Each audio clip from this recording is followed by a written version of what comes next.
DRG Kids। ही डर सताते रहता था कि उसके बाद पिंटू का क्या होगा। एक दिन उस गांव में एक जादूगर आया जादूगर अपना खेल दिखाने। वो हर गली में जाकर अपना जादू दिखाता और पैसे लेता। जब वो पिंटू के घर के सामने आया तो बोला, ओहो, आया जादूगर अपना खेल दिखाने को, अपना खेल दिखाने को। कोई है क्या? कोई है घर में? दादी बाहर निकली। जादूगर बेटा, हमें अपना जादू मत दिखाओ, हम तुम्हें कुछ नहीं दे सकते, हम बहुत गरीब हैं बेटा। तभी पिंटू बाहर निकला और बोला, जादूगर, हम आपको पैसे नहीं दे पाएंगे, आप कहीं और जाइए। जादूगर थोड़ा दुखी हुआ, फिर हंसते हुए बोला, ठीक है, पानी तो पिला दो बेटा। पिंटू पानी ले आया और जादूगर पानी पीने के बाद बोला, दादी, मैं सब जान गया हूँ, आपकी सारी परेशानियों का उपाय मेरे पास है। वो कैसे बेटा? आप कुछ भी मत बोलो, हमारी गरीबी जब भगवान नहीं दूर कर पाए तो आप क्या कर लोगे? बेटा, मैं भगवान नहीं हूँ, पर आपकी थोड़ी मदद कर दूंगा। और अगर नहीं कर पाए तो मैं पूरे जीवन भर कभी किसी को जादू नहीं दिखाऊंगा। पिंटू, चुप कर, बहुत बोलता है तू। दादी गुस्से से पिंटू की तरफ देख रही थी। नहीं दादी, मैं सच बोल रहा हूँ, अगर मैं आपकी मदद ना कर पाया तो मैं जादू का खेल कभी नहीं दिखाऊंगा। बेटा, तुम बुरा मत मानो, ये बच्चा है। जादूगर हंसता है और कहता है, नहीं दादी, मैं बुरा नहीं मान रहा हूँ। जादूगर ने पिंटू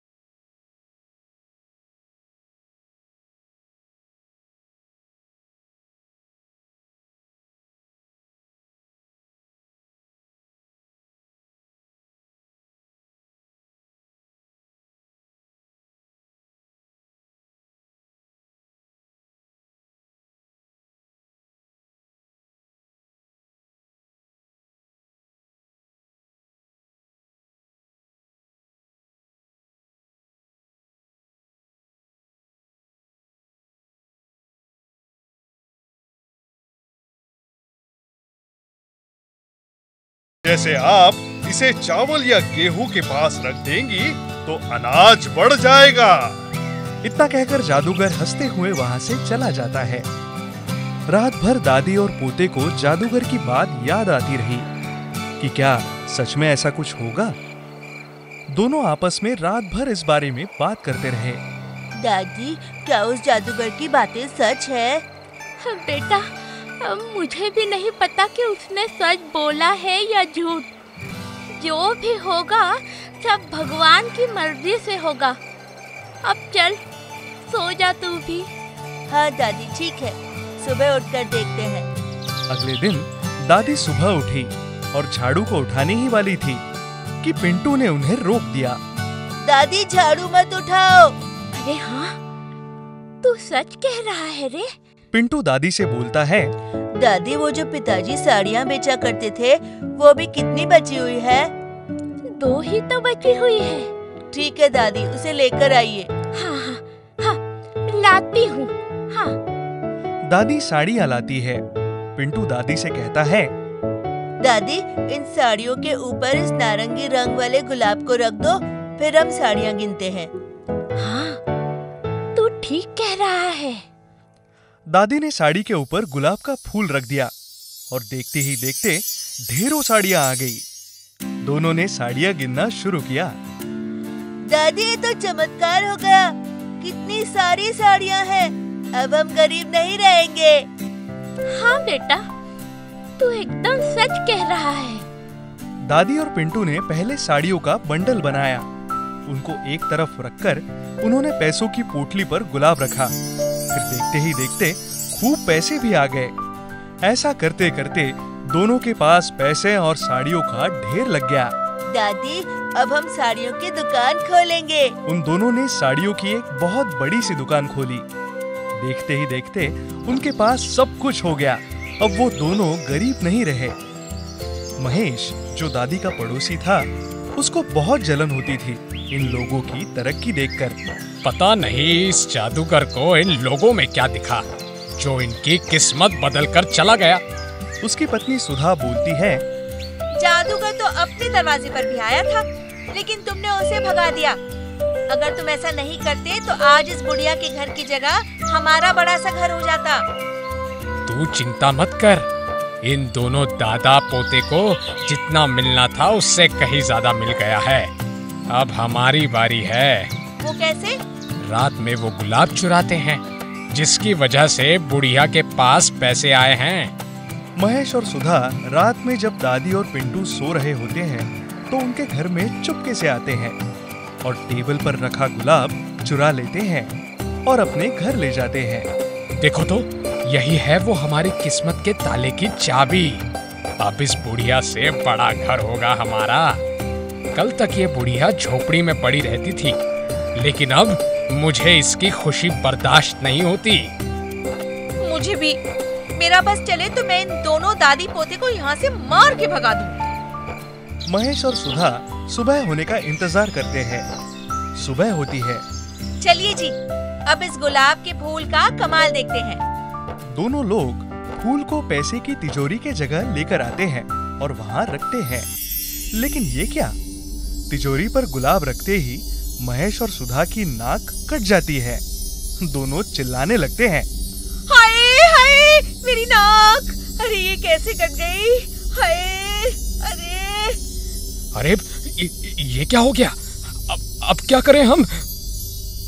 तभी गुलाब से आवाज आती है, दुष्ट इंसान, अगर तुम लोगों ने मुझे दादी के पास वापस नहीं रखा तो तुम दोनों के हाथ, पैर, कान सब काट दूंगा। नहीं नहीं, हम तुम्हें अभी वहीं छोड़कर आते हैं। महेश और सुधा गुलाब को लेकर भागे भागे दादी और पिंटू के पास आते हैं और उनको सब बताते हैं। हमें माफ कर दो दादी, हमने आपका बुरा सोचा, इसका फल हमको मिल गया। दादी गुलाब से कहती है कि महेश और सुधा की नाक ठीक कर दे। दोनों की नाक ठीक हो जाती है और वो वहाँ से चले जाते हैं। ऐसे ही समय निकलता गया। फिर एक दिन वही जादूगर वापस आया। इस बार वहाँ कोई झोपड़ी नहीं थी, बल्कि एक बड़ा सुंदर मकान बना हुआ था। ओहो, आया जादूगर अपना खेल दिखाने को, अपना खेल दिखाने को। यह आवाज सुनते ही पिंटू भागकर बाहर आया। उसकी आंखों में आंसू थे। अब बाहर क्यों खड़े हैं? अंदर आइए ना। जादूगर हंसते हुए बोला, बेटा पिंटू, तुम खुश तो हो ना? आज अब जो भी है सिर्फ आपके कारण है। मैं अपनी उस दिन की गलती के लिए माफी मांगता हूँ। तब तक दादी बाहर निकली और जादूगर से बोली, बेटा अंदर आओ, आज मैं तुम्हें खाना खिलाए बिना यहाँ से जाने नहीं दूंगी, जाने नहीं दूंगी मैं। जादूगर ने दादी को चुप कराया और उनका हाथ पकड़कर घर के अंदर आया। अपना खाना अम्मा को दे जाती और स्कूल से वापस आते हुए डिब्बा ले लेती। एक दिन कोमल के पिता रामदास अचानक बीमार पड़ जाते हैं। कोमल अपना खाना खुद बनाती है और पिताजी को चाय बनाकर देती है और पिताजी के लिए नाश्ता बनाकर रख देती है। रामदास चारपाई पर बीमारी की हालत में लेटे हुए हैं। पिताजी, ये लो चाय पी लो, आराम मिलेगा। मैं स्कूल जा रही हूँ, आज मेरी परीक्षा है। आपके लिए नाश्ता रखा है, खा लेना। ठीक है बेटी। पिंकी और कोमल स्कूल जाते हुए बूढ़ी अम्मा को खीर का डिब्बा और पानी की बोतल देते हैं। ये लो अम्मा जी, आपकी खीर और पानी की बोतल, आराम से खा लेना। आज हमारी परीक्षा है। अब हम चलते हैं, देर हो रही है। आते हुए मिलते हैं। आशीर्वाद बच्चों, दोनों की परीक्षा बहुत अच्छी होगी। जाओ बेटी। कोमल और पिंकी स्कूल की ओर जाने लगते हैं। तुम्हें पता है कोमल, इस साल स्कूल में जो प्रथम आएगा उसकी फीस 5 साल के लिए माफ हो जाएगी और हर महीने उसे 500 रुपए भी मिलेंगे। पिताजी के बीमार होने से मैं पढ़ाई नहीं कर पाई, पता नहीं मेरा क्या होगा। पिंकी, मुझे डर लग रहा है। तुम डरो नहीं, तुम एक हिम्मत वाली लड़की हो, सब अच्छा होगा। रामदास अपने घर में लेटा हुआ कराह रहा है और बार बार कोमल को याद कर रहा है। उसकी तबीयत बिगड़ती जा रही है। कुछ पड़ोसी उसको देखने के लिए आसपास खड़े हैं। रामदास, लो ये गर्म पानी। हाय, मेरी तबीयत बिगड़ती जा रही है। कोमल बेटी, जल्दी से मेरे पास आ जा। रामदास, ये लो गर्म पानी पी लो, आराम मिलेगा। हरिया भाई, मुझे कुछ अच्छा नहीं लग रहा है। अरे भाई हरिया, रामदास को बहुत तेज बुखार है। हाँ भाई बिरजू, अब क्या करें? सर पर पानी की पट्टी रखने से बुखार कम हो जाएगा। भैया, कोमल को बुला दो। हाँ हाँ रामदास, कोमल आती ही होगी। बिरजू भैया, मैं पानी की पट्टी तैयार करता हूँ। हाँ हरिया भाई, जल्दी तैयार करो, पट्टी से ही रामदास भाई को आराम मिलेगा। इधर कोमल और पिंकी परीक्षा देकर घर की ओर जल्दी वापस आ रहे हैं। अम्मा की झोपड़ी के पास जाते हुए बात करते हैं। तुम्हारी परीक्षा कैसी रही? ठीक ही हुई है, कोई खास नहीं। मेरा छोड़ो, अपना बताओ। मैंने तो सभी प्रश्नों के सही उत्तर लिखे हैं। फिर तो तुम स्कूल में प्रथम आओगी। देखते हैं, अभी तो जल्द से घर जाना है। पिताजी अकेले हैं और उनकी तबीयत भी ठीक नहीं है। अम्मा से मिलकर चलते हैं। दोनों अम्मा के पास जाते हैं। अम्मा, हम आ गए। खुश रहो बेटी। परीक्षा कैसी थी? आपके आशीर्वाद से सब अच्छा रहा। स्कूल में प्रथम आएगी कोमल। अम्मा, खीर कैसी लगी? बहुत ही स्वादिष्ट थी बेटी। कोमल ने अपने हाथों से आपके लिए खीर बनाई थी। अम्मा, इसके पिताजी की तबीयत 2 दिन से खराब है, इसलिए कोमल को ही सब काम करना पड़ता है। अच्छा अम्मा, अब हम चलते हैं, पिताजी घर में अकेले हैं। सुनो बेटी, ये लो बेटी, ये काजल की डिब्बी है, हमेशा अपने पास रखना। कोई भी मुसीबत आए तो इस डिब्बी से मदद मांग लेना, ये तुम्हारी मदद करेगी। अब जाओ बेटी, पिताजी की सेवा करो। कोमल अम्मा की दी हुई डिब्बी अपने स्कूल के बैग में रखती है। इधर रामदास वैसी ही बीमारी की हालत में घर पर लेटा हुआ है। हरिया और बिरजू उसके सर पर पानी की पट्टी लगातार बदल रहे हैं। तभी कोमल और पिंकी घर में दाखिल होते हैं। पिताजी, कैसी तबीयत है? ठीक नहीं है बेटी। कोमल बेटी, तुम्हारे पिता को बहुत तेज बुखार है। हाँ बेटी, हमने पानी की पट्टियाँ भी लगाई, लेकिन कोई आराम नहीं हुआ। रामदास को शहर ले जाना पड़ेगा और अच्छे डॉक्टर को दिखाना पड़ेगा। शहर में डॉक्टर बहुत पैसे लेते हैं, लेकिन हमारे पास तो इतना पैसा नहीं है। बिरजू चाचा, आप कुछ पैसों की मदद कर दो, हम वापस कर देंगे। बेटी, मेरे पास तो पैसे नहीं हैं। हरिया चाचा, आप ही कुछ मदद कर दो। कोमल बेटी, मैं पैसा दे दूं, पर क्या भरोसा पैसा वापस मिले या न मिले, क्योंकि रामदास का सब्जी वाला काम तो चौपट हो गया है, इसलिए मैं तो पैसा नहीं दे सकता। पैसों के अलावा और कोई मदद चाहिए तो बुला लेना बेटी, अब हम चलते हैं। हरिया और बिरजू चले जाते हैं। कोमल पानी की पट्टी बदलती है। रामदास कराह रहा है। अब मैं नहीं बचूंगा बेटी। नहीं पिताजी, मैं आपको कुछ नहीं होने दूंगी। मैं अभी मौसी जी के गांव जाकर उनसे मदद मांगूंगी, वो आपके इलाज के लिए पैसे जरूर देंगी। नहीं बेटी, वक्त पर कोई काम नहीं आता। कोमल, याद कर, बूढ़ी अम्मा ने कुछ दिया है तुम्हें, उस डिब्बी से मदद मांगो। वो छोटी सी डिब्बी क्या मदद करेगी? जाने दे पिंकी, ये सब पागलपन है, कुछ और करना पड़ेगा। अरे नहीं, एक बार कोशिश तो करते हैं। चल निकाल डिब्बी। कोमल डिब्बी निकालकर उससे मदद मांगती है और 3 बार बोलती है, अम्मा की काजल की डिब्बी, मेरी मदद करो।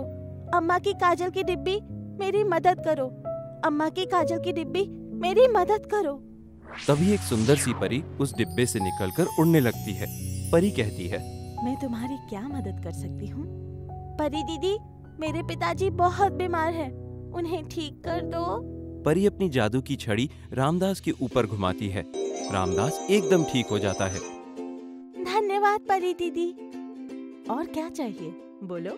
मेरे पिताजी को एक बड़ी दुकान दे दो, ताकि इनको सब्जी बेचने के लिए गली गली ना भटकना पड़े। और मेरी सहेली पिंकी को एक अच्छा सा ड्रेस दे दो। ऐसा ही होगा। उसी वक्त पिंकी को एक अच्छा सा ड्रेस मिलता है और रामदास के पास दुकान की चाबी आ जाती है। तीनों खुश हो जाते हैं। धन्यवाद परी दीदी। खुश रहो, अब मैं चलती हूँ। परी अचानक गायब हो जाती है। बेटी कोमल, ये सब क्या है? कोमल और पिंकी रामदास को बूढ़ी अम्मा वाली पूरी बात बताती हैं। पिताजी, आप हमारे साथ चलिए, मैं आपको अम्मा से मिलवाती हूँ। वो तीनों बूढ़ी अम्मा की झोपड़ी के पास आते हैं, लेकिन वहाँ कोई नहीं है। कोमल और पिंकी आसपास के लोगों से अम्मा के बारे में पूछते हैं तो सब कहते हैं कि यहाँ कोई नहीं रहता और ये जगह तो सालों से खाली पड़ी है। लेकिन मैं बूढ़ी अम्मा को रोज इसी जगह खीर खिलाती थी। बेटी, मुश्किल से कुछ खाना हो पाता था। ऐसे ही एक दिन दादी कहती है, चावल बिल्कुल भी नहीं है, थोड़ा चावल ले आइए तो बना देती हूँ। आपने कुछ भी नहीं खाया है ना? तुमने भी तो कल से कुछ नहीं खाया है। कोई बात नहीं। इतनी उम्र हो गई है, लोग पहले की तरह काम नहीं दे रहे हैं। कब तक चलेगा ऐसा? भगवान की इतनी पूजा पाठ करती हूँ, लेकिन उसे हमारा दुख दिखाई ही नहीं देता। कोई बात नहीं, भगवान सब देख रहा है। उसने हमारे लिए कुछ तो सोचा ही होगा। उसने जीवन दिया है तो पार भी वही लगाएगा। चलो अब मैं बाहर जाता हूँ, शायद कोई काम दे दे। ठीक है जी, भगवान आपका ख्याल रखे। दादा एक पानी की पोटली लेकर घर से बाहर चले जाते हैं। पूरा दिन बाहर रहने के बाद उनको थोड़ा भोजन मिल जाता है। शाम को वो जंगल के रास्ते घर आ रहे होते हैं। चलो आज कुछ भोजन तो मिल गया है। कम से कम आज हम दोनों को भूखे पेट तो नहीं सोना पड़ेगा। वो चलते जा रहे हैं कि तभी सामने से एक कुत्ता उनके पास आ जाता है और उनके खाने की पोटली की तरफ भौंकने लगता है। अरे ये कुत्ता मेरे खाने की तरफ ही बार बार बढ़ रहा है। इसे भोजन चाहिए शायद। क्या करूं? लगता है शायद इसके भाग्य में ही ये भोजन है। ये कहकर दादा अपनी खाने की पोटली से सारा भोजन उसके सामने रख देते हैं। खाओ खाओ, अच्छे से खाओ, मुझे कुछ न कुछ तो मिल ही जाएगा। तुम ये खा लो। और वो आगे बढ़ते हैं तो देखते हैं कि एक बीमार सा आदमी जमीन पर पड़ा करहा रहा है। पानी पानी। अरे क्या हुआ भाई, तुम्हें पानी चाहिए? और उसे पानी पिलाता है। हे भगवान, आप इसकी जान बचा लो। तभी वो आदमी अचानक भगवान का रूप ले लेता है और कहता है, मैंने तुम्हारी 2 बार परीक्षा ली, तुम दोनों बार सफल रहे। तुमने एक बार अपना भोजन मुझे दिया और दूसरी बार पानी पिलाया। इतने कष्ट में होने के बाद भी तुम दूसरों की मदद करते हो। भगवान, आप? मैं तो धन्य हो गया प्रभु। मैं तुमसे बहुत प्रसन्न हूँ। तुम्हें मैं कुछ देना चाहता हूँ जिससे तुम्हारा दुख खत्म हो जाएगा। इतना कहकर भगवान भैरव भैरव पुकारते हैं। तभी वहाँ वही कुत्ता प्रकट होता है जिसे दादा ने अपना भोजन खिलाया था। ये लो, भैरव को आज मैं तुम्हें देता हूँ। तुम इसे जो भी मांगोगे वो ये तुम्हें दे देगा। सारे कष्ट दूर हो जाएंगे। जाओ, इसे अपने साथ ले जाओ। आप धन्य है प्रभु। रात हो गई है और दादा भैरव के साथ घर आते हैं। दरवाजे पर खड़ी दादी उनसे कहती है, क्यों जी, आज बहुत देर कर दी आपने? हाँ? और ये क्या, अपने साथ एक कुत्ता भी ले आए? हमारे पास अपने लिए ही कुछ नहीं है, हम इसे क्या खिलाएंगे? अरे चुप चुप, आज से हमारा सारा दुख ये भैरव ही दूर करेगा। अरे ये क्या बोल रहे हैं आप? अरे मेरी बात पर विश्वास तो करो। मैंने हमेशा आप पर विश्वास किया है।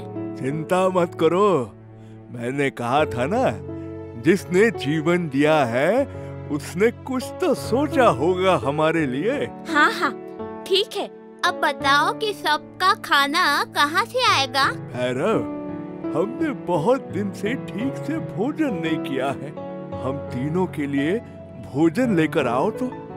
ये कहते ही भैरव उनके सामने 3 भोजन से भरी हुई थाली प्रकट कर देता है। दूसरे दिन दादा भैरव को तालाब पर ले जाकर नहला रहे होते हैं, तभी जगन वहां आता है। भैरव, मेरा बेटा, अच्छे से नहाओ। क्यों चाचा, इस कुत्ते से इतना प्यार क्यों कर रहे हैं? इतना तो कोई अपने बेटे से भी नहीं करता। ये मेरा बेटा ही तो है। मतलब? वो एक लंबी कहानी है, बाद में बताऊंगा। मेरे बेटे के खाने का समय हो गया है।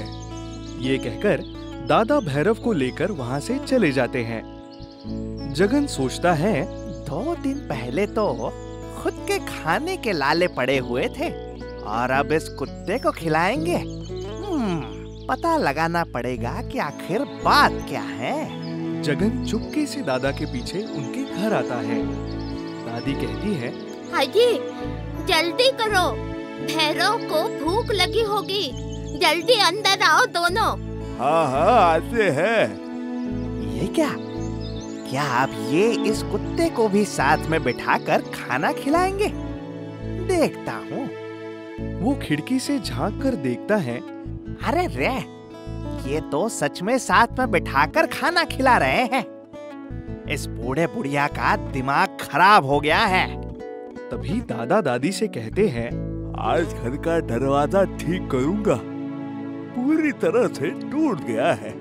अरे दरवाजे को ठीक करने की क्या जरूरत, भैरव से कहिए वो नया दरवाजा ला देगा। हाँ हाँ, पहले उसे अच्छे से खाने तो लो, फिर कहता हूँ उसे। ये लोग सच में पागल हो गए हैं।